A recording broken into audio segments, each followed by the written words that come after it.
Hey, welcome. It's Captain Matt, Boater Secret Weapon. I want to thank you for joining us for this Sunday night live. We're getting ready to start here in just a couple of minutes here. We'll start about 8:30, but I wanted to welcome you. If you've never been to a live, here's what you can expect. Just go ahead and chat in your comment section, on whether you're on Facebook, whether you're on YouTube. Just ask your question, leave your comment there, and then as we go through the time, I just kind of scroll down all the comments and I try to answer them. Now, if it's something that I need to ask you a question, I may ask you a question and just put it in the chat again, and I'll come back and I'll get that information so I can give you a more personalized response, something that's going to really add value for you. This is just something I do. One, it's great fun. I really enjoy it. It's helpful for the community, just sharing my knowledge. Now, one thing that you need to know, I don't know everything about boats. I know a lot about boats. I've been a boater since I was 5. I've sold boats. It's something that is a big part of my life. With that said, I don't know everything. Matter of fact, sailboats, have zero experience with sailboats. Bass boats, very little experience there. Bow riders, deck boats, center consoles, jet boats, twin engines, stern drives, outboards, inboards, all of that I have experience with. And if I have an answer, I'll give you my best answer. If I don't have an answer, I'll try to give you a resource that will be valuable for you. If I have an opinion, I'll try to give you that opinion, but let you know this is what I think, not what I absolutely know. So I look forward to it. Here's a little video intro that a subscriber made for me. Thanks, Bo. And we'll see you on the live when it kicks off here in just a moment.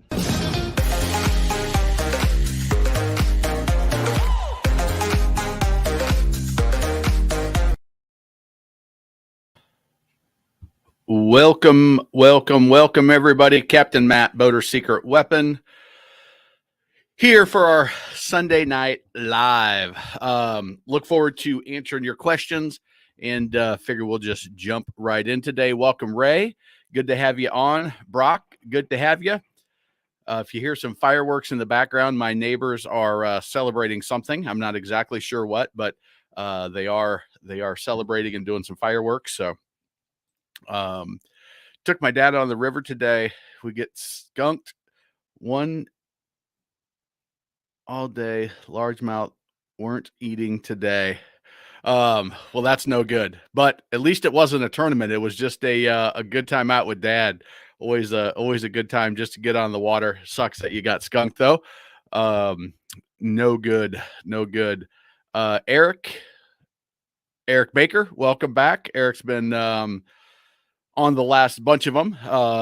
Matt Brown, welcome. Good to have you. Todd, good to have you. Beats not fishing. That's exactly right. Todd's been on a bunch of them lately. Brian, welcome from West Virginia. And Jerry, welcome from I don't know where you're from, Jerry. I think I do, but I think I see a Nebraska hat there. So if you're a fellow Husker, glad to have you. But welcome. Boater Tom, welcome, Boater Tom. I've got just a bunch of your emails stacked up, so I will get to them probably not tomorrow, but hopefully on Tuesday. Tomorrow I got a pretty jam-packed day, so hopefully I'll get to those soon and get back to you.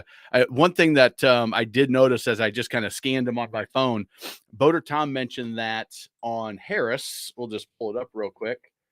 Harris Pontoons, that they have just announced a discount on their cruiser models, cruiser models. And they're discounting those to MSRP. So one thing about Harris and their cruiser model is it's their entry, it's their value version. It's their cheapest model that they make. It's a mid-tier boat in my opinion, but it's their value brand, and you're seeing them discount their advertising price. We know when manufacturers and dealers start advertising price, they are back in sales mode. So that it's very interesting. I appreciate you sharing that with me. And he said there were, what did he say? There was a 10%. It was a pretty significant discount that they put on there. Now, with these cruiser models, they're not quite market advertised price like you would find the Yamaha jet boats, like you find at Bass Pro Shop, like you find what some of the I know Sportsman does it, Sea Hunt, Sea Pro does it on their like entry level models, like their 16 footers and 17 footers.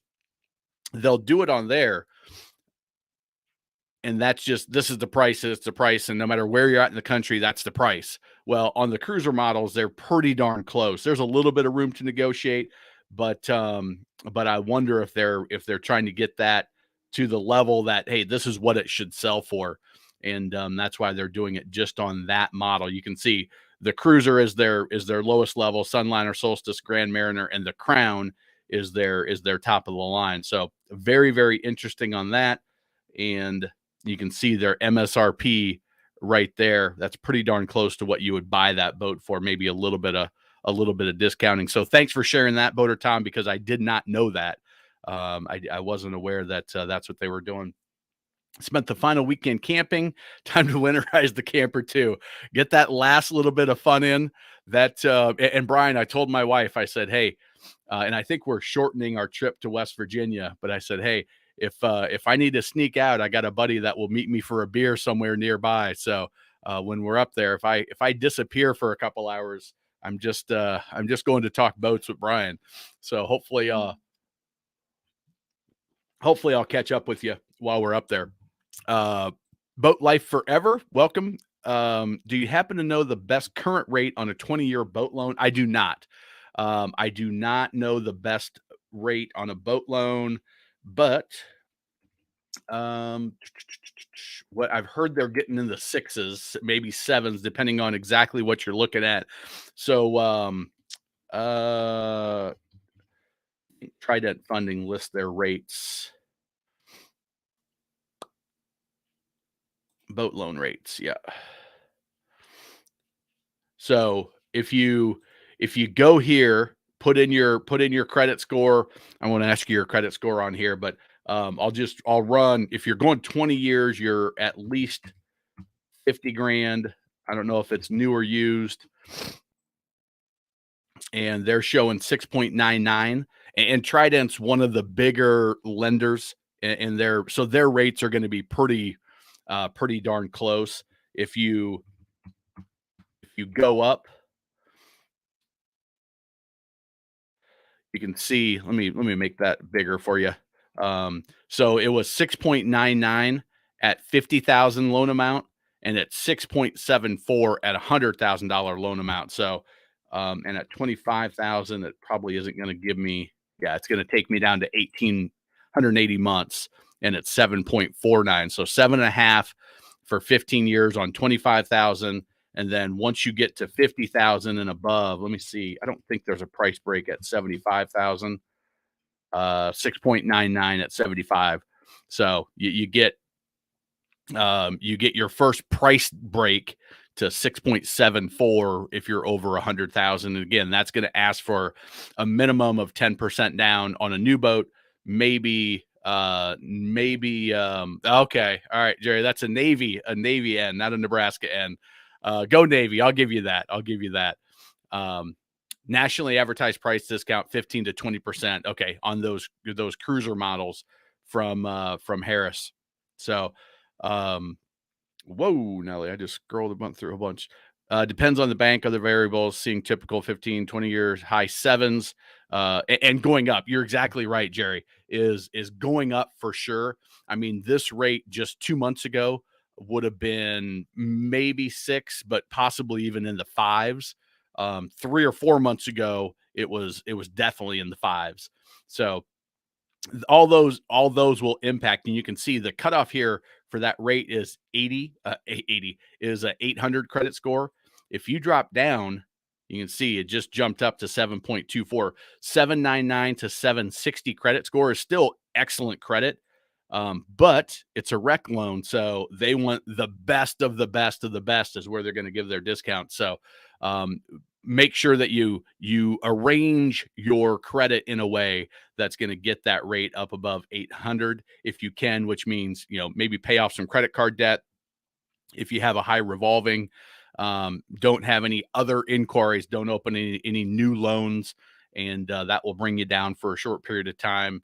But the easiest way to quickly drop your credit score is to reduce the credit to balance ratio. So if you have a $10,000 credit available and you have it maxed out at 9,900, that's going to hurt your score. If you have a $10,000 credit available and you only have $1,000 on it, that's going to bring your score up. So that's a quick and easy way. You can either pay it down or you can ask them to raise your limit. And that effectively does the same thing if you just need a quick little boost.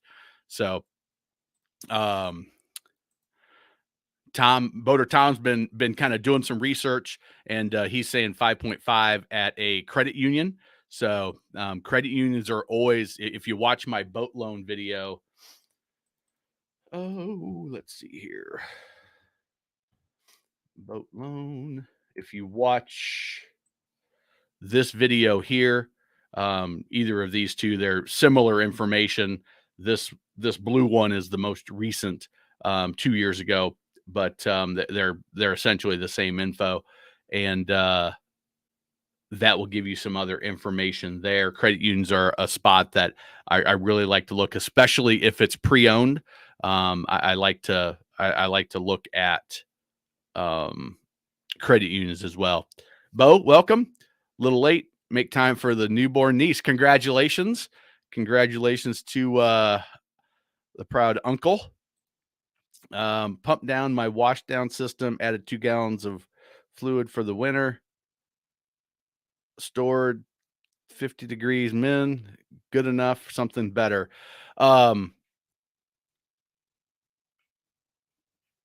Pumped down my wash down system. Yeah, I like to. You're probably fine with that. Just you're in Indiana. If the power goes out in that building for whatever reason, that's the thing that I always get concerned about. I like the pink stuff because that you can get that to go down to -100 before it freezes. And the washdown system is the thing about the washdown system. It's really tiny. Go back to this view. The washdown system is super, super tiny, so it freezes real easy. And as long as it's got a low enough factor, a low enough freeze factor, then you're going to be okay. Something like that. What I would do is just to be on the safe side is pressurize it and spray that through. Make sure it gets all the way through the lines, and then unscrew the head of it. Those usually they usually screw off real easy. You can pull that off and just put it in a cup holder where it won't get lost.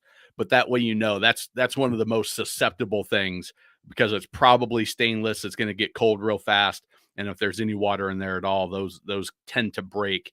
And but you should be in good shape. Just make sure. Hey, what happens if the power goes out in that building? Then what? Well, if it's -10, and that's when the power is going to go out, right? You get an ice storm, and that's when things go bad. Just make sure that you're protected, but make sure that fluid is all through the system, all the lines, because those will go real easy. Still got the grandson, so I'm going to duck out tonight.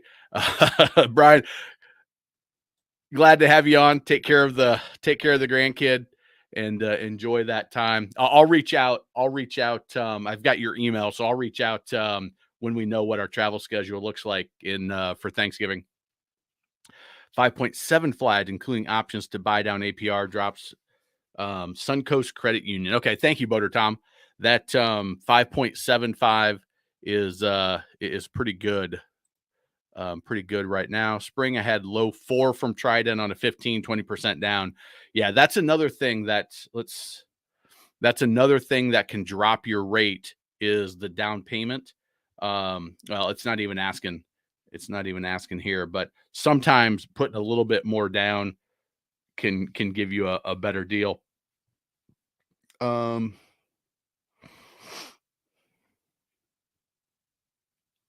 I'm just reading the small print here. Okay, there's nothing in there that talks about down payment, but um, yeah, that's the what I talked about in my video about where the market's going is, hey, the same $50,000 boat that Jerry looked at, or $100,000 boat that Jerry looked um, at 4% cost, whatever it cost, but at 6%, 7%, that same boat just got a lot more expensive on a monthly basis. So that's definitely has an impact. Michael McCune, welcome. Been boating for a long time. My wife and I have been wanting to purchase a new boat for the last 3 years. Timing is bad. We got a new boat this spring.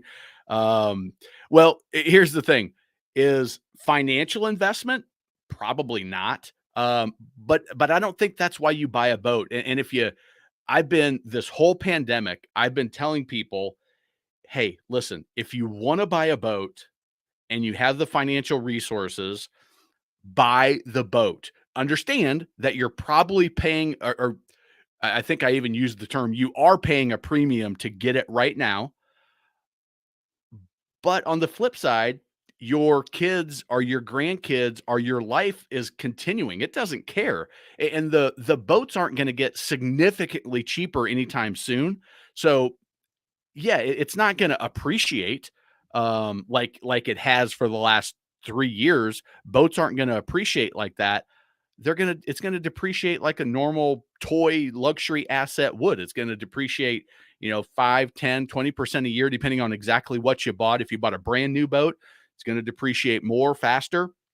If you bought a used boat, it's gonna depreciate less. And depending on what age it is, if it's 15, 20 years old, there's even if you bought it for 20 grand, it may go down to 10. It may drop 50% of the value, but if you use it for 4 or 5 years, it costs you 2 grand a year. Who gives a crap? It's about investing in your family and your kids and your relationships and your mental health. And you work, Michael, you bought a boat, I assume, because you work hard. You bought a boat because you need some fun time.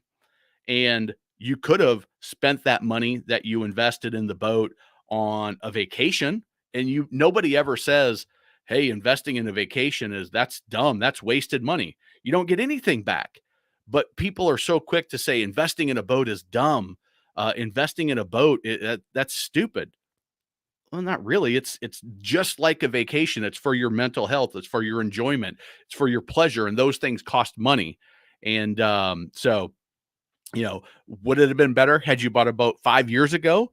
Yeah, it would have. You would have made money. But unfortunately, you didn't, and you bought a boat now, and it's going to start having, just in my mind, regular depreciation. So it's really for me, it is a really sticking point that I get really upset when people that aren't boaters and they just say, well, that's a dumb financial investment. Nobody said that about going on a European vacation. Nobody says that's a dumb investment by taking your kids to Disney. Nobody says that's a dumb investment to go to the mountains for a long weekend and drop 3 grand. That's fine. Well, if you can buy a boat for 3 grand a year and you can be out on it every week. So that's a little bit off what you were specifically asking, but financial investment, a boat's never a good financial investment. There's no way you can convince anybody that buying a boat is a smart financial investment.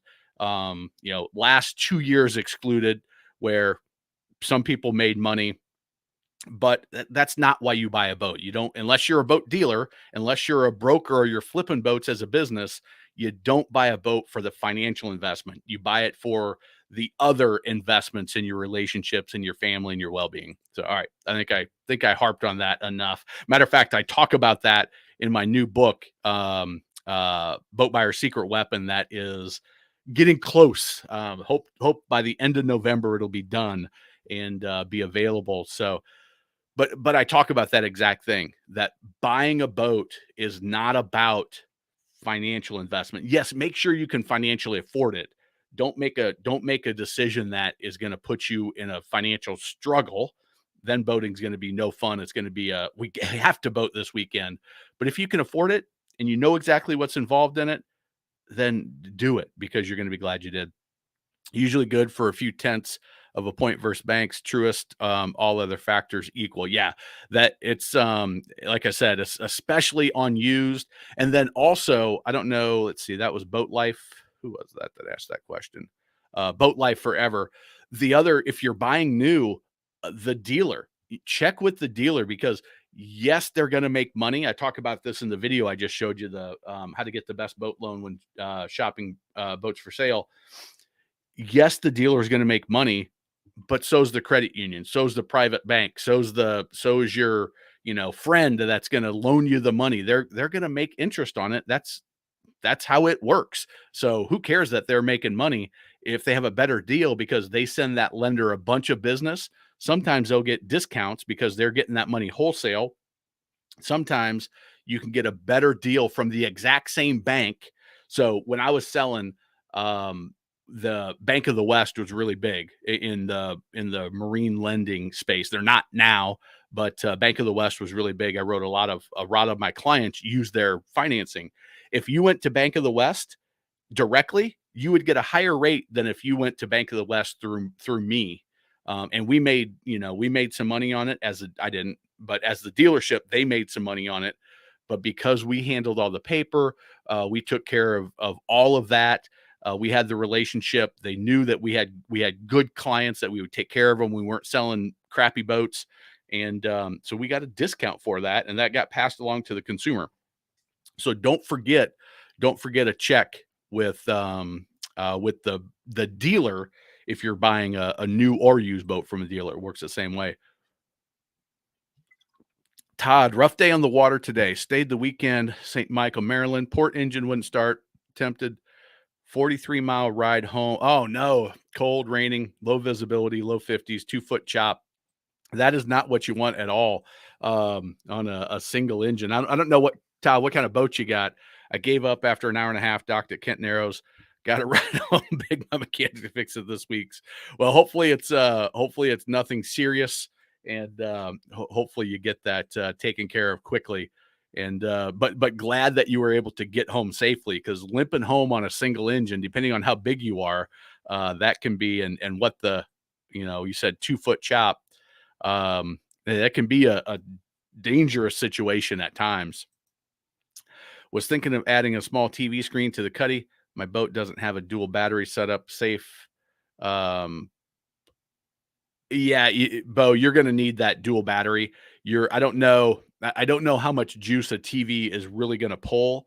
But assuming if you have the TV, you're going to be watching it for, while you're in the cabin at night for a couple of hours, and it's going to pull something like that is going to pull juice even when it's off to keep the memory up. And it's not designed for the marine environment like some of the stereos are, where it's going to just pull a tiny, tiny bit. That TV is going to pull what it's going to pull, because it's made for a house environment where it's not a factor. So I would definitely have that dual battery set up, and I would crank it over to my auxiliary battery when I'm running that TV. For sure, I would do that. Corey, welcome. Good to have you. Corey's been with us a bunch lately as well. Crappy on the Chesapeake, moored my Regal, Bay Bridge Marina in Stevensville, other side of the island from the Narrows. Bought my 28 Regal in May. Super happy we did. 100% right. You have to dive in sometimes. Yeah, it's that's right, Gary. Jerry. I remember that Regal. You've mentioned that before. That's what you have. But yeah, it's, I don't know. A boat is one of those things where it's real easy to put off. Real quick, I'll tell this story. One of my biggest regrets was when I was selling boats. I had a client that came in 3 years in a row. I talked to him and his family at the boat show.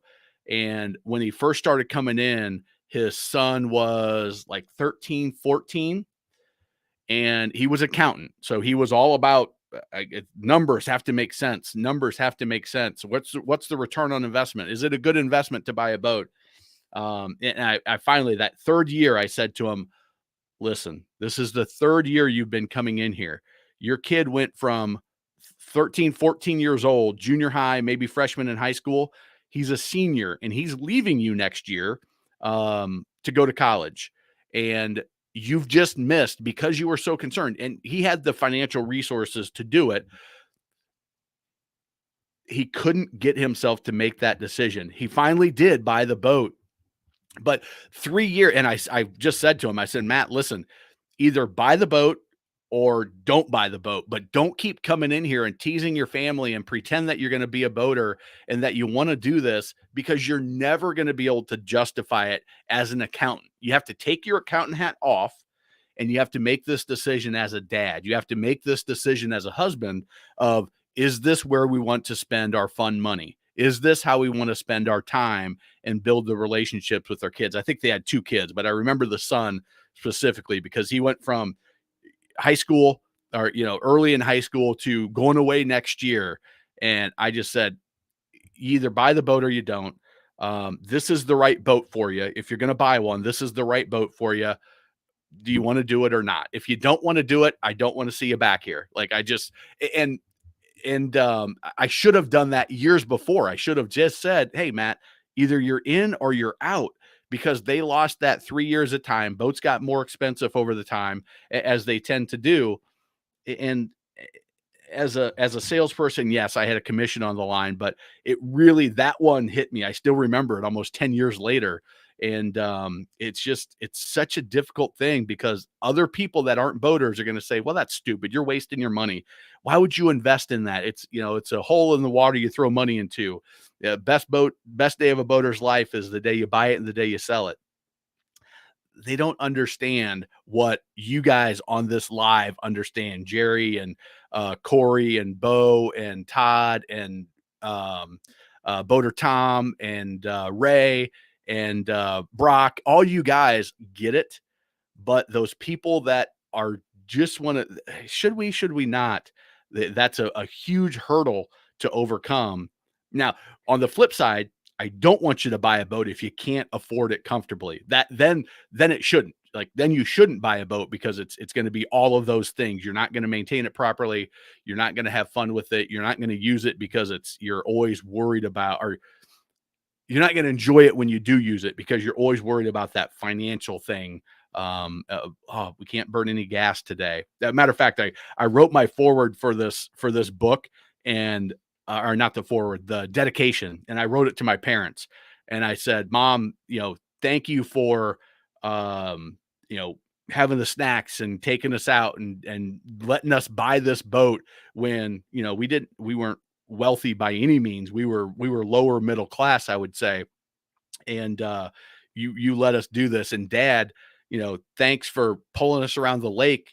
And we would fill up the tank. We would go get extra canisters to put in the boat, because we would run out of gas and they didn't have a fuel pump on the lake. I was like, thanks for never saying we can't ski because we can't afford the gas. And I know for a fact it was a struggle at times to put that gas in it, but that was what we did as a family. That's where we spent our money. We didn't go to Disney. We didn't go to, the mountains. We didn't go to, Niagara Falls or wherever you go for vacation. We went to the lake every year for vacation. That's what we did. That's where my parents decided to spend their money. And because of that, that's how we grew closer as a family, as a huge reason why my family is as close as it is. So, all right, there we go. Maybe you could tell I believe that 100% truly. And I'm not selling anybody a boat on here. I don't make a commission from anybody buying a boat, but that's what I believe. So lifestyle, enjoying and relaxing. Corey, 100% exactly right. Love the bay. Couldn't get a slip at the boat show, so we didn't go. Heard it was great. Yeah. I heard from a number of people, and somebody on here, I can't remember who it was, that there were a lot of used boats at the show. Maybe that was Jerry. That there were a lot of used boats at the show. You're welcome, Michael, for sure. Thanks for giving me a topic to go off on. Art, Welcome. I plan to spend 6,000 restoring a transom floor stringers on an 86 Shap Cuddy. Does it make sense, or am I too attached to the old boat? Am I better off selling and buying a new one? Okay. I don't know what that boat would be worth when you're all said and done. I don't know what you have into it. Um, if it truly is 6,000, if you have the skills, you have the desire. There's some of that too. Is it again, just like buying a boat's not a financial decision, like an investment decision. If you love this boat, it runs good. It's not having a bunch of mechanical issues that you're going to have to deal with after you get this transom issue fixed up. Um, you know, yeah, do it. Do it if that feels right for you. But let's just take a quick look. This is what I would do is we'll go to Chaparral. Would you say 86? 1986. And I don't know um I don't know exactly what boat it is. I don't know the chaparrals of that age to know which one was a Cuddy, but I'm gonna guess the Villain. That seems like it should be a Cuddy, 19-foot Villain. And I'm just gonna go with the standard engine, standard trailer. I'll give it a tandem. 21. All right. So it's saying the average retail on that boat, and again, I don't know if I picked the right boat, but you can do this, is $4,700. High retail is probably a boat in perfect condition, um, with a trailer, maybe 6,000, 8,000 on a perfect day. Because if a boat runs and it's solid, there's always going to be some value in that boat as long as it's running good and the transom and floor are solid. But if you're putting 6 grand in, I don't know if I chose the right boat here, but you can do that. You got $300 $400 for the trailer.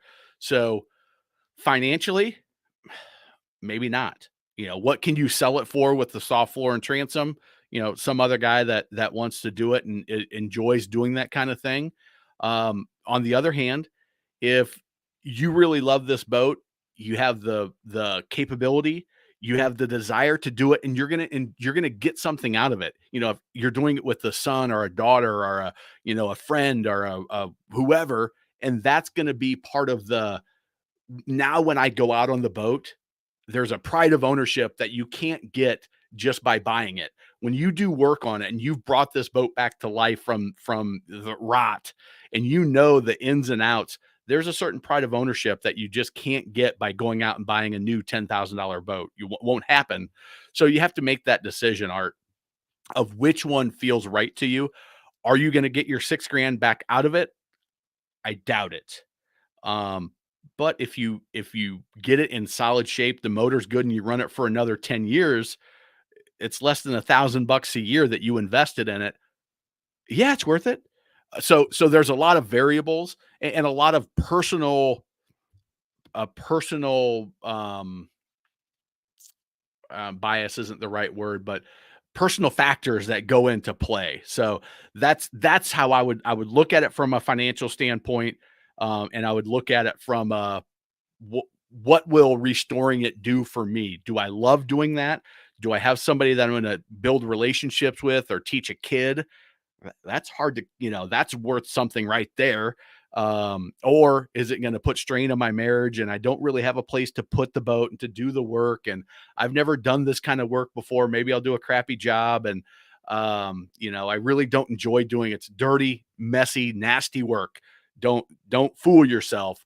It is hard manual labor where you're laying up glass, you're getting dirty, you're getting itchy, it's just go watch some YouTube videos of people doing it, and you'll be like, especially the stringers, the transom, uh, not as bad, but you'll get some sense there. So I think that gives you some things to think about. I would never say don't do it, but just make sure you understand what you're getting into, the financial side, and make the decision based on what's important to you. So, Bank of the West is starting to advertise again on the bank. Oh, interesting. Yeah, they were big into the rec loans for a long time, and this is what happens is they will, banks are always evaluating their risk portfolio, and they'll be heavy into the marine space for a while till they get too heavy, and then they'll say, okay, we're going to back off that. And we're going to go into something else that offsets that risk area. And you find that every 7 years or so, there's sort of that cycle of in and out. Todd, okay, the 34 Dancer. Oh, I hope it's like that 2000 to 2006, I think, is when they changed that. Those 340s, I love them. I love those 340 Dancers um, with the V drives. Someone who's restored Bayliner, I can assure you for that it's alone, most definitely worth the money and headache. Okay, yeah. So that's again, and Bo or Saint is Bo is in the Marine Mechanics Institute. So for him, that experience, um, it's it was a learning experience for him. He just learned something about how the boats are put together, and obviously being in that, going towards that field, the Marine Mechanics Institute. He's got a love for working with his hands and doing the boats, and so it made a lot of sense for him. And I know Bo loves his Bayliner cuddy cabins, but especially his Bayliner cuddy. So that's, and like I said, that pride of ownership, you can't get that from just buying it off the street. It was a no brainer for me to buy the boat. Family can enjoy some of my favorite memories growing up fishing on the river with dad. Yeah, it's.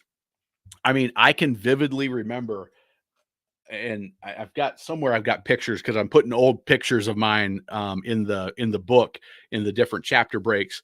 But I can vividly remember the day we bought the boat, like 5 years old, the kindergarten probably. Maybe I don't even know if I was in kindergarten, but peering over the standing on the fender well, a 16-foot boat. I couldn't see into it on the trailer, a single axle dilly trailer. It was in my uncle's garage. A friend of his was selling it. We went up. It's like an hour away from where I grew up. It's a little tiny small town, Dodge, Nebraska. Went there, looked at the boat, bright orange stripe around the edge, 85 Mercury outboard, and I was like, "Oh my, we hit the jackpot. I can't believe my parents are even thinking about buying this." I didn't even There was no boating. Like my dad didn't grow up boating, but my uncle Bob, they had a boat for a couple years, and they wanted us to go with them. My cousins were a little bit older, and I mean, we skied, and my cousins were there. They were friends of the family that we vacationed with that are almost like brothers and sisters to us, or easily cousins. Where I could, the families were so close, and it was all because of boating. And it's just, there's something about it that is tough to get that any other way. Thanks for all the videos. They helped a lot. First year boater. Stacy, you are very, very welcome. Glad to have you on, and glad they were helpful. That is, this whole thing started as, what information could I share? And then it's just, what else? And then the best boat captain program and all the other stuff that we've created is, how else can we make sure that not only do they buy the right boat and know the basics, but how can we make sure they get the most out of their boating lifestyle. So, the shameless plug here. I'll do a quick plug now, and I'll skip the one later. But the best boat captain on the water for handling, docking, tying your boat up. Like, if you don't have total control of your boat, this program will fix it. I mean, this program will give you what you need to know. But not only that, it will show you exactly how to do it so that you can learn how your boat operates. And then we've got all of the other programs. We've got the single engine, we've got the stern drive, we've got the pontoon. These ones are coming. We've got Trailer Like a Pro if you struggle trailering your boat. And the Confident Coastal Boater is just came out. And then the Tow Water Sports with Confidence. So, and they all have our 100% money back guarantee. So if for whatever reason you're not 100% blown away with the program. Just ask for a refund. I'll tell you, the only refunds that I've given are people that were like, hey, I want the twin engine version. Or I've got a jet boat and I'll wait for that. So give me my refund. I'll buy it when it comes out. But those are the only refunds. And if you ask for a refund, you get it. I don't even care. But usually they're like, hey, this is why. And but Stacy, glad to have you part of the community. And that's the other thing is this is a pretty cool community. In the comment section of all the YouTube videos, there's helpful information on these lives. We've got people that have more different experience than I do, where maybe it's coastal, maybe it's with bass boats, maybe it's with the bigger cruisers. Maybe it's the West Coast versus the East Coast, or all these different experiences. I have a lot, but it's a tiny, tiny, tiny fraction of the boating experience that everybody else may have.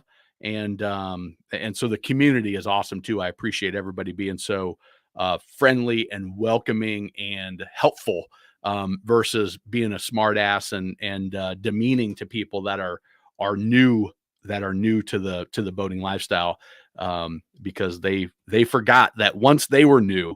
Me, my new boater story, I remember I was like 12 years old. My dad let me drive the boat home at the Lake of the Ozarks. The family that we went with had a cabin on one side of the channel.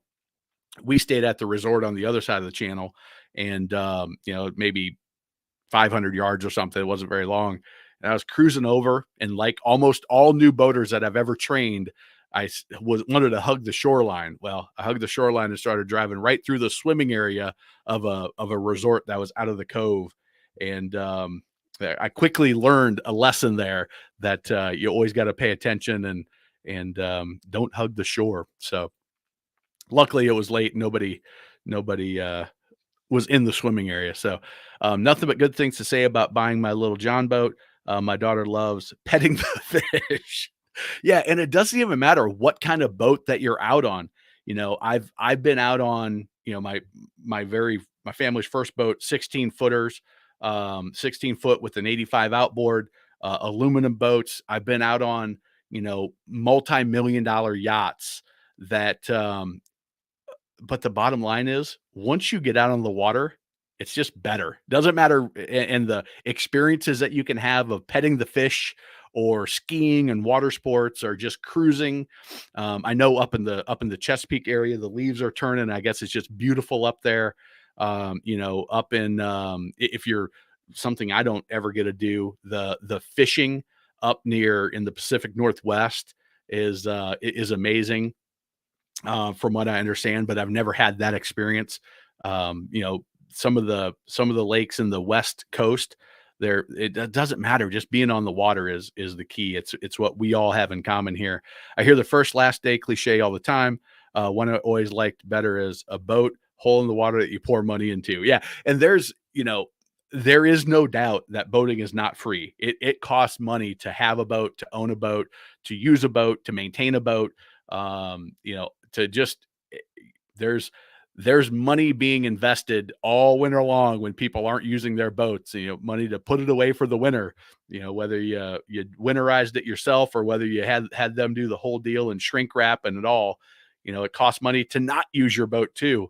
But like I said, if you've got the financial resources and it's not a strain, you know how you're going to take care of all that. It is a good way to pour your money into the water. Blow off another 1,000. Yeah, there's a lot of them. There's a lot of them. Bought the boat in May. Lifelong dream, hands down, best summer my family has had. Yeah, Todd, that is exactly right. Hey, could you have? Oh, the boats are going to be cheaper next year. There's going to be a drop in the market. There's going to be a drop in the market. There were people that were saying that 3 years ago when the boom kind of started. And if they waited 3 years, not only did they not get a boat that 3 years, and now your 10-year-old is 13, which is a world of difference, but boats got more expensive. We still haven't seen that huge drop of COVID boaters getting out of boating. We will see it over time. There are going to be a number of of people that bought boats over the last 5 years that are going to get out of boating happens every year. There's the number is after 5 years, like 60% of first time boaters get out of boating. That's going to be the case. Hopefully, some of these programs that I create, the Boater Boot Camp, which is free, and the Best Boat Captain, are going to avoid some people leaving boating because they didn't have the skills. Nobody ever taught them how to use the boat. They didn't know how to operate it, so they didn't go out on it as much as they could have because they were nervous. I see it all the time. People that don't use their boats because man, it's I don't want to go out. It's a little bit windy today. Not because it's too rough, but I don't want to make a fool of myself at the boat docks. That's why a lot of them get out of boating. And but it's amazing. I mean, the time you have on the water, the stupid stuff that you do. I'll tell you, some of my best conversations with my parents have been anchored out in a cove, floating in our life jackets, having some beers, and a conversation comes up that would have never come up any other place. Made some of my best friends that same thing just because of being on the water and that vacation every weekend. Todd, you're 100% right. Blood in the streets by. Yeah, there's no blood in the streets though. I don't agree with that. I agree that there's a downturn coming. The thing that's different about this situation than previous downturns is there's not that glut of inventory all backed up. The dealers are still building inventory to a normal level. And because of that, we're not seeing the huge drop in prices. That's the piece that I don't think people understand is in 07, 08, there was a glut of inventory. In 09, we were selling in 2009 when I started selling boats, we had 2007 models that we were still trying to clear out. That's not the case. If you go to a dealership now, you might find a 2022. Some of them just showed up. So some of them, have only been at the dealership for a couple of weeks. But you're not going to find a 2021 model that's brand new. Just it's not the way it is. And because of that, I don't think that the bloodbath is going to be what people think. So it's my opinion, though. My opinion. Wayne the Boat Guy. I don't know if Wayne the Boat Guy is on tonight or not. He was on. What was it last weekend? He popped his head in and said, "Hey," but I haven't seen him in the chat this time. So Wayne, if you're out there, jump on and say hey. If you don't watch Wayne the Boat Guy, check out his channel. He's got some great videos. Oh, that was okay. Yeah, I thought that was you. Still fairly muted as compared to pre-pandemic. That's interesting. I wonder if it's because they weren't sure what the boat situation was going to be, or if there's something else going on. Can you plot the bay, then try the C&D Canal, Delaware Bay, Atlantic? Explore. Okay, there we go. I'm like, plot. Is there some new technology out there I don't know? Art, you're very welcome. You're very welcome. Glad to give you my opinions on that. I mean, that's just my take on the whole situation.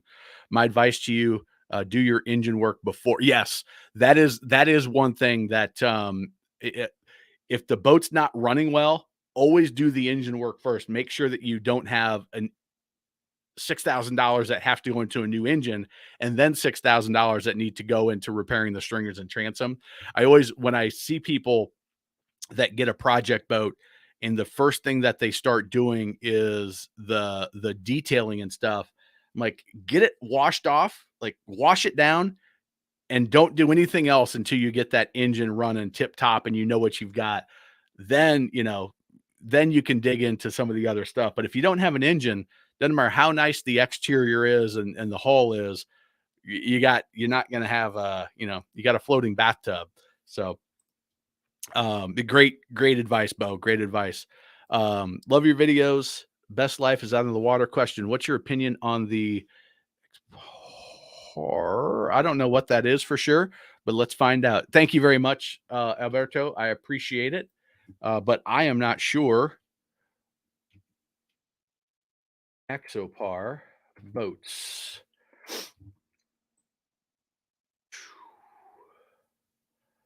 This looks like that Exo style.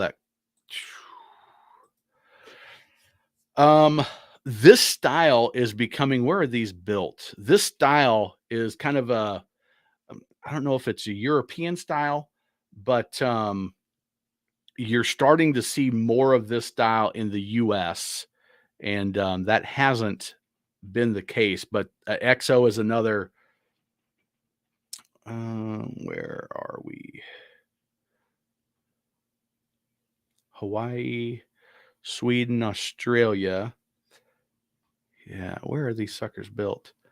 I don't, Alberto. I can't tell you anything about this boat because I have not seen one. I do think I've seen the advertisements for them, but that's that doesn't give you a whole lot because obviously they're not going to say their boat's no good. But this style is becoming more popular in the U.S. Where, Alberto, where are you at? I'm curious if you're in the States or if you are somewhere else. They do not want to tell me where these things are built. Experienced range, seasonal international boat awards, boat of the year in 2020 in the U.S. by Boating Magazine. The first European boat builder to ever win this prestigious award. So yeah, okay. So they might be built in Sweden or something like that. That style of boat has been more popular over there.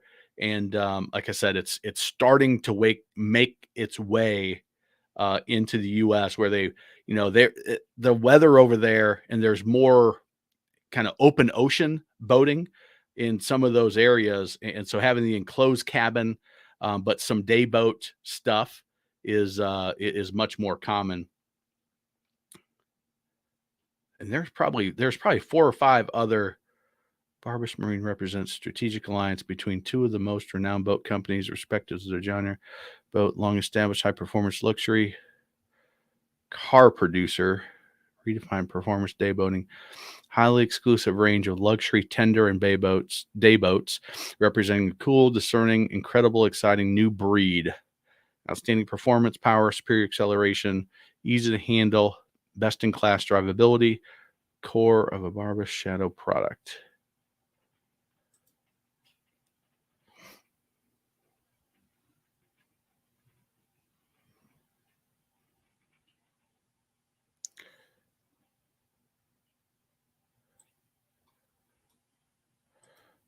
I guess.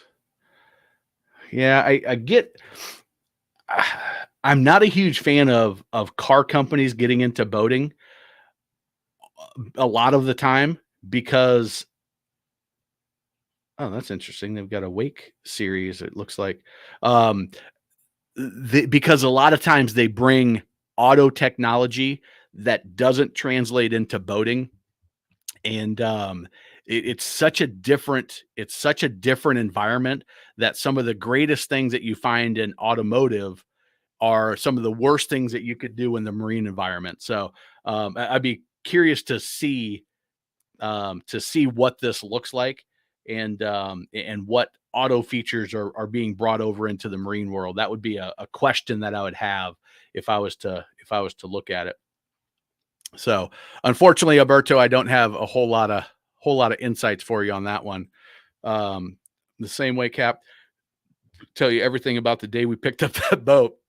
Yeah, I mean, as a kid that day, if you go from being especially if you've never, like, as a 5-year-old, I don't even remember being on a boat. I was when I was a baby, like couple months old. My parents took me on the Missouri River with friends of ours that we then boated at the Lake of the Ozarks, and my parents' best friends. And a barge came by, and I guess I went flying up out of my mom's arms, and she caught me before I fell in the Missouri River and was not here to have this YouTube channel. But I don't remember boating other than that story that I've been told. And it's it just, the relationships that you make on the water, they're special, they're different. They're different for sure. Yeah, the fishing club buddies that are almost like uncles, start fishing tournaments with all of them, and there's something to be said for that for sure. If you buy a used boat, you got to know what you're doing. Yeah, and that's where the toolkit comes in. That's where watching as many of my videos as you can, and whatever style, like go down that rabbit hole and learn, and not just my videos, but watch everything that you can read, um, because if you're new to boating, there are so many things that can get you that can ruin the experience. If you know those things, you find out what those red flags are, you can avoid them, move to the next boat, find the right one, do the inspection, and make a smart decision. But you do have to be careful, especially the cheaper, the less money you're investing. It's not even always the case. Who was it? He used to be on the lives. I can't remember his name, but he was on the lives a lot, like about a year ago, and he bought like 1 year old Boston whaler. He's like, it's fine. I don't need to sea trial it. Well, come to find out, when he ran that boat that next spring, um, had mechanical issues. And so this is like, it's a year-old boat. It's a Boston whaler. It's going to be fine. Well, people can do dumb things with a brand new boat. All it takes is running it out of the water or sucking up some debris and overheating. And that can happen in the first 5 hours of a boat's life. Matter of fact, if it's a brand new boater that doesn't realize it can happen real easy. We talk about that in the boater boot camp because it's such a common occurrence. You suck up a plastic bag or some seaweed or some debris, and you keep on rolling even after that warning alarm goes off because you don't really know what it means. It can cause some problems. I've been watching your videos because I'm hoping to get a boat next year or two. Have a ski was out on Lake Erie today, 70 flat and sunny. That's awesome. That getting the last runs in, but welcome to the channel, and glad that you're finding some value in the videos, and glad to have you on the live here. El Rivera. Dealership seems to finally be well stocked. Higher end boats seem to be taking 9 to 12 months, 9 to 18 months out to order new. Yeah, the bigger horsepower is the bigger boats for sure. Poland. Okay, well, welcome from Poland. Poland or Tampa, Florida. Maybe dual citizenship. Well, either way, welcome. If you're international from Poland or if you're from Tampa, welcome. Maybe there's a Poland, Florida that I don't know about. Very likely that Euro style. It's where was that one? This is the one that Exo boats. This is one of the first of those styles that I saw. The Exo crossover. There's some kind of that different shaped entry in the V, and the kind of enclosed cabin space where the center console would be. Um, it's just that European look. This one's a little bit more rugged looking than luxurious, I would say, but still kind of a cool concept, kind of a cool looking boat for the right type of waters and right style of boating. Question: what do you think cruisers have fallen out of favor over the past 10 years? I think, Jerry, a lot of it has to do with the baby boomers getting too old for that lifestyle. There was a period of time where there was a large number of people that were 40, 50, 60 years old, that bought the big cruisers, and they would go spend the weekend on it. And that was their condo on the water. That was their second home. There was a huge community. The docks were lively at night with entertainment and, cookouts and beers, and, just you would go out, hang out on the water, you would come back and tie up, or you would anchor out somewhere with your buddies. And that was it was commonplace. Now, that group of people started, I think, getting a little bit older, starting to have grandkids, and now that lifestyle didn't quite work out, and they started moving to pontoons. And now the pontoons, you could put 10 people on, you could still do your water sports. Some of the bigger center consoles started coming out with the bigger horsepower, so you could still have that luxury, but you could do your cruises. And they said, hey, you know what? We're not gonna do the overnighting thing. So I think it's just a demographic change that have sort of flowed through, and the bigger outboards had an impact on that. The Tri-Tune, the introduction of the Tri-Tune and the bigger outboards, the introduction of the bigger outboards on the center consoles as well. That a little bit, but I think that's what it is. And I remember in 2009, it was starting. In 2009, I was told, listen, if you're going to be successful as a boat salesperson in this market, we were just outside Charlotte, is you have to sell one or two big cruisers a year. That's where you're going to make, that's where you're going to make a big chunk of commission. And all the other stuff, you've got to do that, but you're going to take your customers and they're going to buy their 19 and they're going to buy the 26, and then you're going to sell them a 35, and then they're going to buy a 40. And I did that some, but it was really interesting. I was at a marina, and when I first started, there were all these cruisers, 24 Sundancer. I was a Sea Ray dealer, 26, a lot of 280 dancers, the 340 that I loved. Who was that had the 340 up in Todd up in Chesapeake? The 340 dancers. There were several of those, a few 380s and 400s. Well, by the time I left, our marina was, instead of 80% cruisers, 20% others, our marina was 80% pontoon, 20% others. And that 20% were the handful of cruisers. So I sold a 40 dancer, a 350 dancer, a couple 280 dancers, a bunch of used 280s and 340s. But from 09 to 2013, 2014, whenever I stopped, the market was pontoons.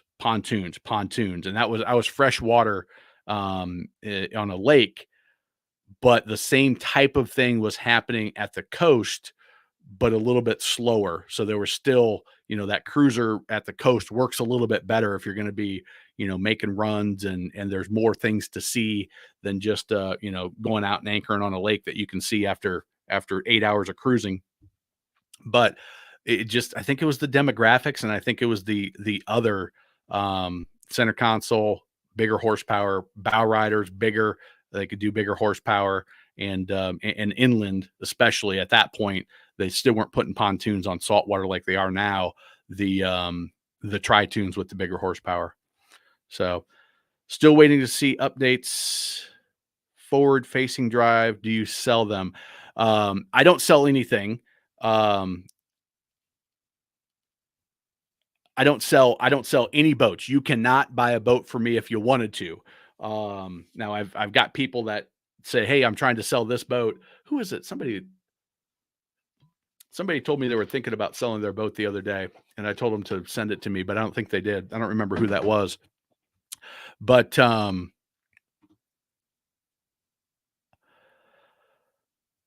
don't know. I was concerned.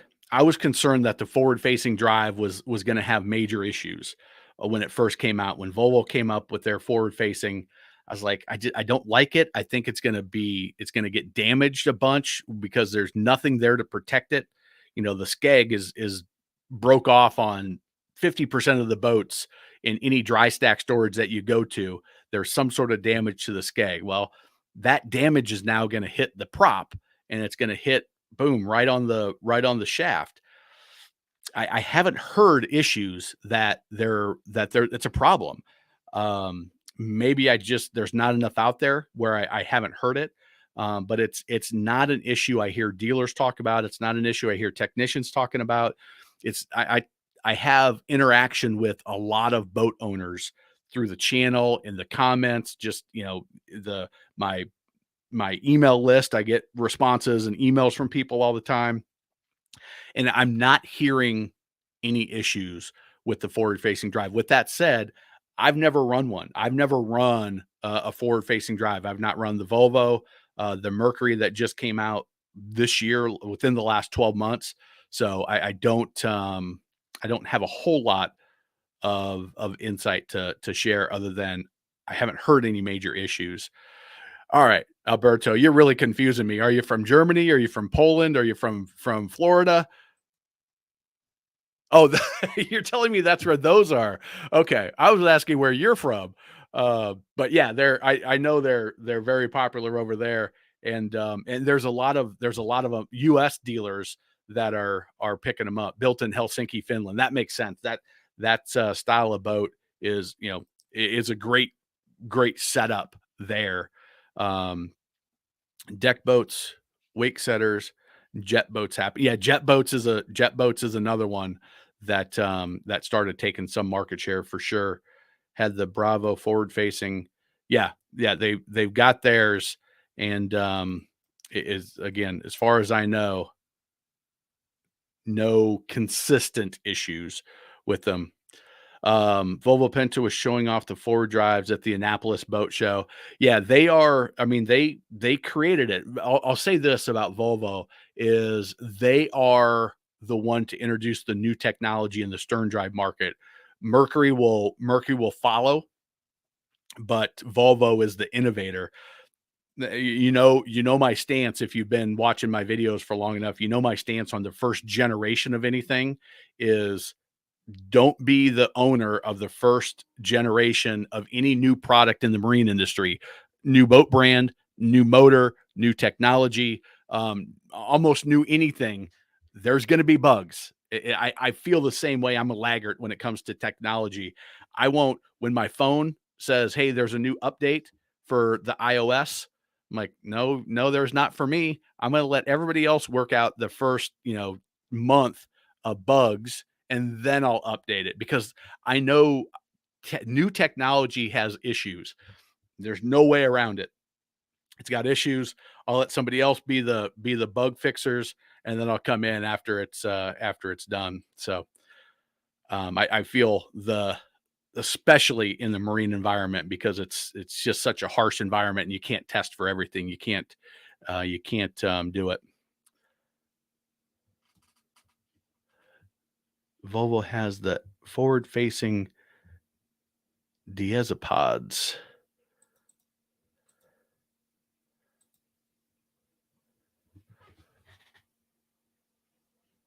Interesting. Interesting. A survey for anything over a year. Poland laid up. Okay, that's interesting. The Finnish company, the boats are laid up in Poland. Are dope for docking. All right, let me see if I'm just not understanding the terminology here.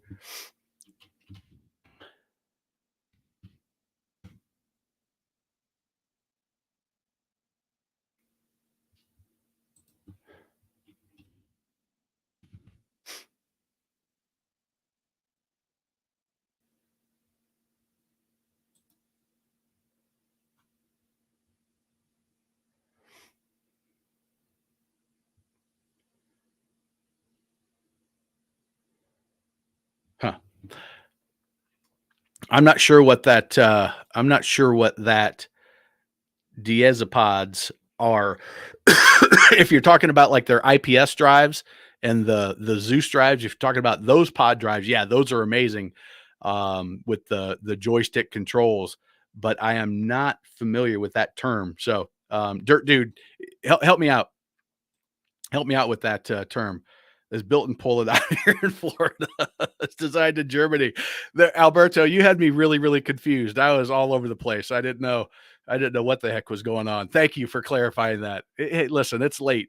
We've been on over an hour now. We're an hour and 10 minutes in, and I told my wife I'm going to try to make this one short today. But as usual, I get on and I'm having fun, and then we just keep going. So, thank you for clarifying, Alberto. Want to be involved in a Mercury Alpha prototyping. So Dirt Dude, they've already got it. They've got Mercruiser forward drive. What are they calling it? It's the Bravo S, the 4S.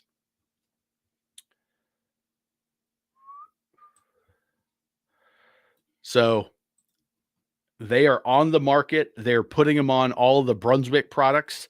And I would imagine all the non-Brunswick manufacturers are sticking with the Volvo for now. But the problem was Sea Ray, all of the Brunswick manufacturers, they couldn't come out with a surf boat with the forward drive because they're not going to put a Volvo on a Brunswick Bayliner and Sea Ray. They just weren't going to do it. So finally, they just came out with this in the last 12 months.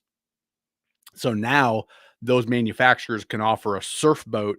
But they've been losing market share like crazy to Chaparral and Cobalt and Regal and all those guys that have been doing it with the Volvos. So trying to get into boating, what are the best ways to get behind the wheel if you don't know anyone with the boat? So Jeff, there's a couple things you can do. Boatsetter.com. You can go to Boat Center. You can put in wherever you are. Depending on where you're at in the world, you may need to travel a little bit, but they've got pretty good coverage. So you can go to, let me make that bigger. This is Lake of the Ozarks. I knew they would have a bunch, but you can go 290 Sea Ray. Some of them will be Captain, like this one. Captain, no worries. If you want to get into what would it be like to run a bigger boat, somebody will go out and run it for you. What is that, a 260 or 280 Sundancer, Baja, pontoons for galore, sailboats, wake boats, surf boats. Some of them are captained, some of them are not. I would recommend, if you are not going to get a captain boat and you're going out for the first time, spend the money and get this. You'll be glad you did. You'll have a safer and a better time on the water. And if you need to have a boating license in your state, make sure you check that out before you hit the water. This will not give you a safe boating license, a state license. It is not a NASBLA, National Safe Boating Association approved course. Those courses, like most things that the government puts in place, teach you some information. This teaches you how to be a boater. This teaches you how to operate a boat and the rules of the road. The safe boating courses give you a little certificate that makes you legal. This will make sure that you have a fun and safe time on the water. But so you can go there. You can go to Get My Boat. I've used both of them. I've interviewed the VPs of both of these companies. They're great. They're great companies. So let's say I used this when I was in Charleston, South Carolina.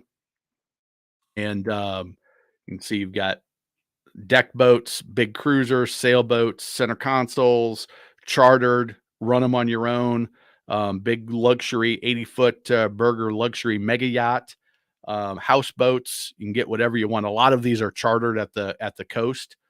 I rented a 21-foot Sea Hunt in Charleston and ran that and did some video work for the Best Boat Captain outboard version.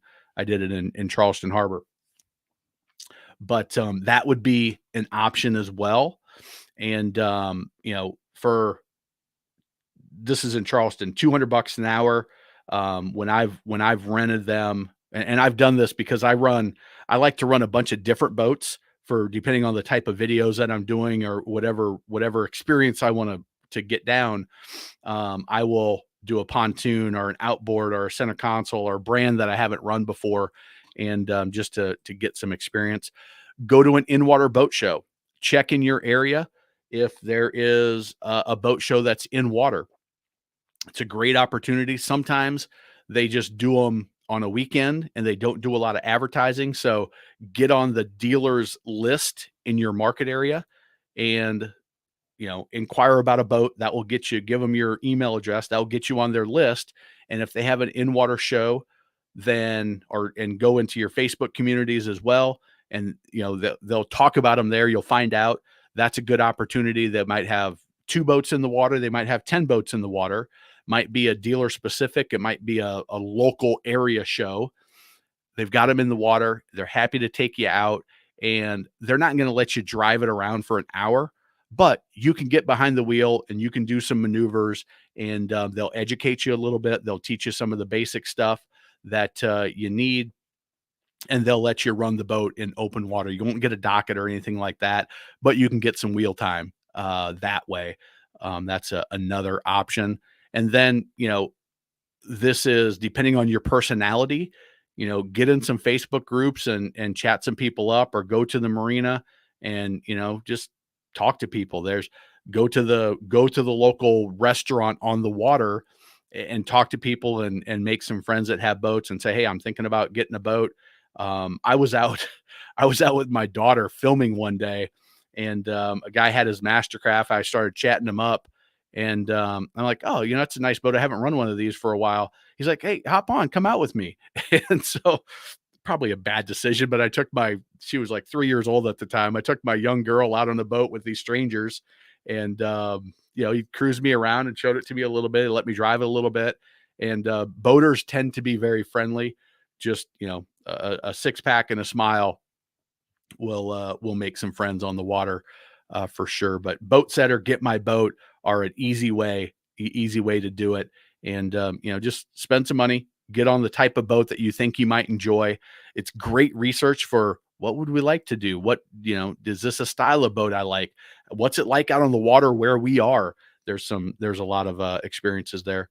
Renting some. Yeah, it depends where you are, but you can usually just type in your location in these, and you can usually find something. It's something that they really have done a good job of getting boats on the site. When I talked to both of them, they said we can get traffic of people that want to get the boats. Our biggest challenge is getting the people to list their boats. And it can be I've got a guy that I've used before that bought boats from me, and it's his side business. He's got rental properties on the lake. He's got 3 boats that he rents out, and he uses these platforms. And he said he makes about 20 grand a year per boat. And that's revenue. He might spend 3 grand a year because he keeps them at his lake house. That so his storage is free. Service is pretty inexpensive on a outboard.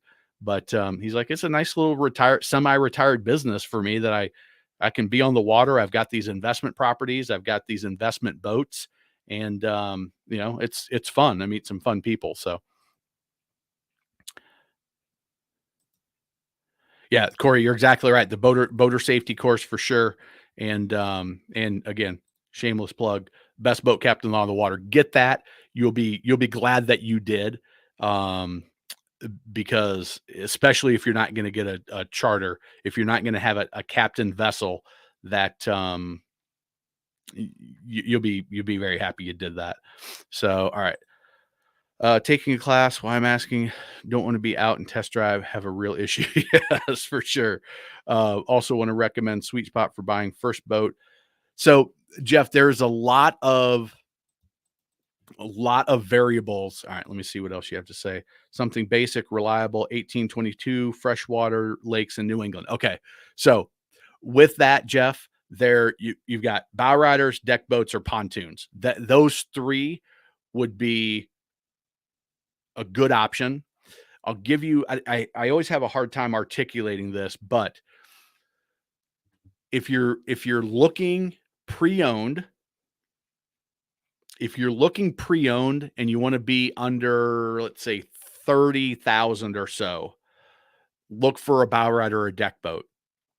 In that price range, you're going to get a better selection of boats that are good quality boats that you can sift and sort through the ones that have too many red flags, that don't pass the mustard. And you can get one that's on a trailer, and you can get started boating in that.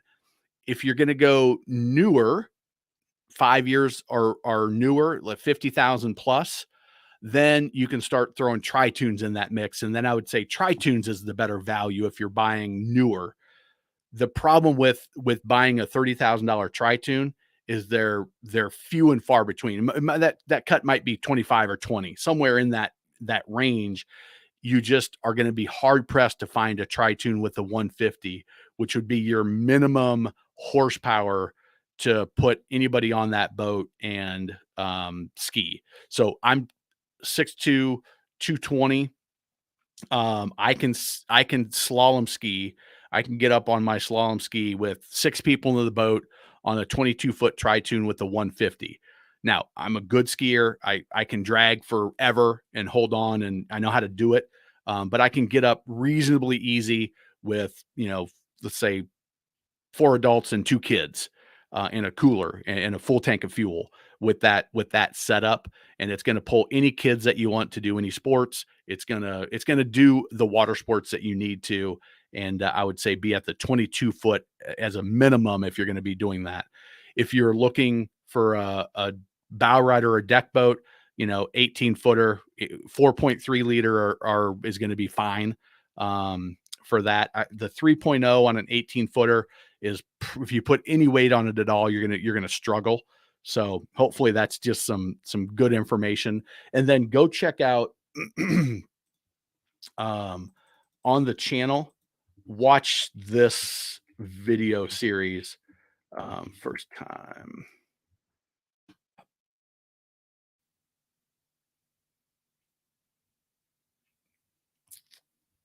This one right here, the advice for first-time boat buyers, part 1 and part 2.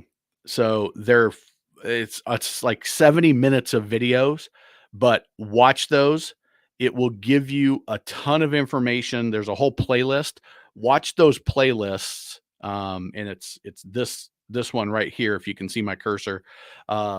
Watch those, just go through that playlist. And if you start leaning towards pontoon, start watching the pontoon playlist.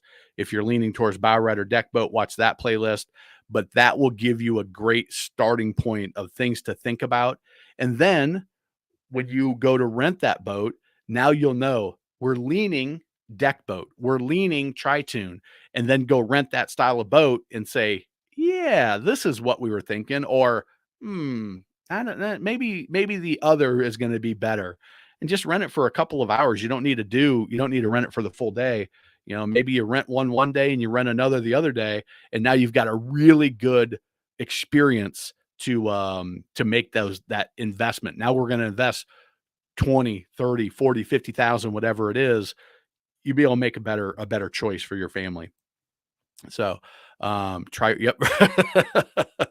Find a good marina, decide what kind of boat's best, check out some of the Captain Matt's videos. Corey, I should just let you have answered that whole question. That would have been a lot quicker. He probably already knew everything that I said. You had just typed in before I even got to it. Got the entire SX package, OMC, R&D on the Cobra. Yes. Yeah. Their cone clutch and all that came from that back in the day. Just remember, there's no shame in using a fishing boat for rec use. Yeah, that's I don't have a ton of videos on these because I don't have a lot of experience. But some of the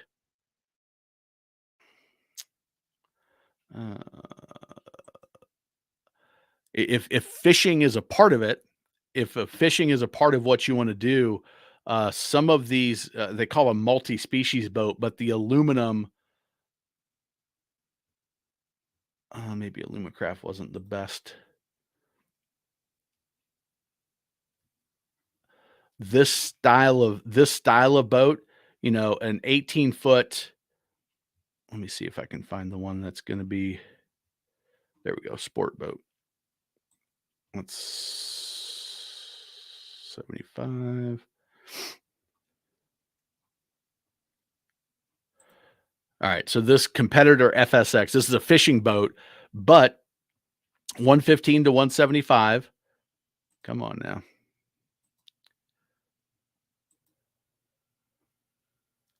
Show me some pictures here. So this style of boat, it can give you a little bit more for the money. You got the V hull. If you're going to do some fishing, you'd have the trolling motor up front. But some of them will have some nice, comfortable seats for family. You've got the windshield, which is nice if you're out when it's a little bit cooler. And you can certainly do that style to do some of the water sports too. And if fishing is a part of it, you can get there. Great point, Bo. Thank you for I had a buddy of mine that grew up in. We would go boating every now and again together, and they had a probably a 17-foot aluminum fishing ski, and they just skied. They were not big fishermen. They did a lot of wakeboarding. He was the first guy that I knew that had a Scurfer, that little yellow banana. But they skied on that thing all the time. So on the topic of surf boat, didn't Bayliner buy Heyday? Yes, Brunswick bought Heyday as well. So they've got that entry level surf boat in their marketplace for sure. They've had a matter of fact, they didn't buy them, they started it. I want to say they started it from scratch. I don't think they bought another manufacturer. Bravo is the big drive. Alphas are the small ones. Yeah. Yes. Bravo has the bigger, heavier gear case and the twin engine or the twin counter rotating props. The Alpha drives have the single, but they also are calling the Bravo S drive is their forward facing. So not a Bravo 3. Bravo is the bigger gear case, and they've got Bravo 1s, Bravo 2s, and Bravos 3. Maybe they don't have a Bravo 1. Maybe they've got Bravo 2. Bravo 2 is going to be the bigger, thicker gear casing. Bravo 3 has the counter rotating props, and the Bravo S is the forward facing. So but the Bravo is the heavier duty gear case. So don't the Bravos have counter rotating props and yes. Yep. Again, the Bravo is where is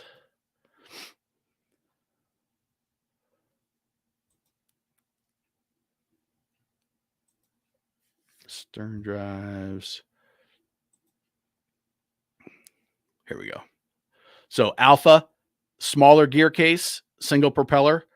Bravo 1, bigger gear case, bigger everything. Like you can just see how much bigger it is. Bravo 1, single. Bravo 2, bigger, single. Bravo 3, counter rotating, bigger drive. Bravo 4S, forward facing. So they're all Bravos, but you've got to identify. Now, Bravo 1s and 2s, you're not going to find those on pleasure boats. You're going to find them on cruisers and houseboats, but you're not going to find them very often because they're usually going to go with the Bravo 3 drive. You'll find those a little bit more overseas. The Bravo 1s are high performance stern drives. So that's going to be on a go fast boat. That market, the formulas, the Donzies, like that style of boat, and not even formulas, the old school formulas. That's where you would find this, where you're putting a lot of speed behind it and a lot of weight. And so you need that heavier gear case. The Alphas were just not up for the challenge with the smaller gear case. So that's the break, is the hardiness of it, we'll call it. So Jeff, you're very welcome. Very, very welcome. C&D Atlantic next year's trips, able to get all my bucket list in for my first season. Hopefully we'll be up and running, get to Annapolis in the next 2 weeks. That's awesome. I've not boated in that area, but Captain Tim, who I hired to help me with the Confident Coastal Boater, because I grew up in Nebraska. I'm a lake guy at heart. I've got coastal boating experience, but it wasn't enough to be the instructor for this course. So I hired Captain Tim, that he's boated from Chesapeake Bay down to the Carolinas. He's a charter captain, And but that's an area he was telling me some stories about up there, and that's an area that I've got on my bucket list as well, just to get there, let alone all the different excursions that you guys can make up there. Find a good bait shop, talk to people, guys on a John boat a few times. Yeah, it's Matt, you're exactly right. There's boaters are friendly, and if you go to a marina, a bait shop, the bait tackle and hardware store at the coast, they're knowledgeable, friendly, and then just, like Matt said, I've taken guys out of the John boat a few times. Boaters, one, they love to talk about their boats, and if you hit it off, there some of them will take you out. Um, Ryan and Casey are working. Shane is working tomorrow. So all right. I was like, what the heck is going on? All right, Corey. So I hope I'm not playing second fiddle to somebody. But when you go through the C&D, be hyper vigilant. Floating debris, canals, telephone poles, logs. I know you guys got a lot of crab pots up there too. I don't know if they're in the C&D canal or not. But if you guys probably know it, the All Docked Up podcast with what is it, Paulie and Captain oh shoot, why am I blanking on his name? Captain Buzz. Those two guys are a lively bunch, and they talk a lot about boating up that way. So, all right, we are on an hour and a half, and I am gonna have to call it quits here. So throw in your last little bit of questions, but we're gonna wrap it up here. I've heard head north often, still pond, Fairy Creek anytime, dam out, always on the lookout for debris. Yeah, that is in some areas that's more important than others. And I know on the coast, you never know. I remember being out, we were on a 54 Sea Ray. We were on a 54 Sea Ray coming back into Charleston Harbor. And with the other boat that we were with called in and said, hey, there's a big tractor tire in the water and a shipping container come through. And I mean, this tractor tire was about as big as our boat. And the shipping container was just bobbing. You just saw a little bit of the corner bobbing in and out, and that would take out nearly anything. It happens. So yeah, the aviation community you think the boating community is huge, but 300,000 boats, there's a couple million boats registered. It's a small percentage of people that have that boating gene, that love of boating. And if you find those folks, tends to be, they're a friendly bunch. And it's certainly the case of the ones that I've bought or that I've met along the way. Cone clutch. Yeah. Their new technology is not using that cone clutch. But back in the day, that's how they got started with a lot of people say the OMC Cobra and the Volvo, whatever it was at that time, was essentially the same drive. And they're exactly right. They bought that technology. Crab pot slalom on the Chesapeake is normal. We saw a couple when we were out in when we were shooting the coastal version. We saw a few crab pots, and they were off the main channel, so we didn't really have to dodge them. But I hear they're everywhere up there. Corey, have a great weekend. We'll see y'all next weekend. Jerry, thanks for being on. Matt, looking at Yamaha jet boat, need TLC. I'm handy. Parts hard to find. No, parts are fine. But if it needs TLC, some of those jet boats, especially before like 07, 08, 09, there were a lot of technological improvements with the Yamahas. They made a lot of changes, and sometimes those boats that need TLC can be a disaster waiting to happen. So just be aware. Really look into that. Know what you're getting into before you make an investment there. Matt, would be my advice. between shipping containers, dredge pipes. I don't know what's worse out here. Yeah, it's, I was like, holy crap. I had never experienced anything like that before. A shipping container and a tractor tire. What the hell? They're like, yeah, stuff falls off those cargo ships all the time. And, you know, wherever the tide and the currents are going to take it, that's where it goes. Guy 2 weeks ago wrecked a sportsman on a dredge pipe at 45. Wow. Wow. That is not good. So, yes, you're welcome. All right, guys, it's been a great time. Thanks. This has been a great one. 90 minutes and a lot of great questions, a lot of good conversations. So thank you all. And, we will catch you next Sunday. I appreciate everybody, thumbs up videos and commenting, sharing, all that is always appreciated. And we'll catch you all next weekend.